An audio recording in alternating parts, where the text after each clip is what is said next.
नमस्कार. आज गुरुवार दिनांक 15 जानेवारी. जाणून घेऊया आजच्या मुख्य 5 बातम्या.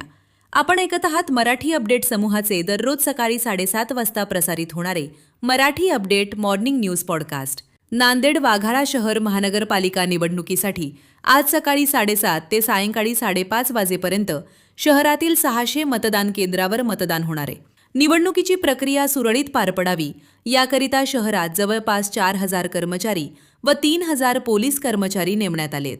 नांदेड महानगरपालिकेत 81 नगरसेवक संख्या असून एकूण 5,01,800 मतदार आहेत. नांदेड शहरातील नवा मोंढा खोब्रागडे नगर येथील गोडाऊनच्या ठिकाणी महानगरपालिकेच्या शॉपिंग कॉम्प्लेक्सचे खासगी कंत्राटदाराकडून बीओटी तत्वावर काम सुरू असून काल पहाटेच्या सुमारास या कामाच्या कारणाने काही घरे अक्षरशः कोसळून पडल्याची घटना घडली आहे. या जीवितहानी झाली नसली तरी प्रचंड आर्थिक नुकसान झाले असून ऐन संक्रांतीच्या दिवशीच संसार उघड्यावर पडलेत. या कामामुळे जवळपासच्या घरांना नुकसान होत असल्याची तक्रार यापूर्वी करण्यात आली होती. मात्र महानगरपालिका प्रशासनाने दखल घेतली नाही असा आरोप येथील नागरिकांनी केलाय. घटनास्थळी खासदार अशोक चव्हाण, नामदार हेमंत पाटील, आमदार बालाजी कल्याणकर आदीसह इतरांनी भेटी दिल्यात. 3.5 शक्तीपीठांपैकी एक मूळ शक्तीपीठ असलेल्या श्री रेणुकादेवी माता व सती अनुसया देवी मातेस मकर संक्रांतीनिमित्त वाण देण्यासाठी माहूर नगरीत महिला भाविकांची मोठ्या प्रमाणात गर्दी पाहायला मिळाली.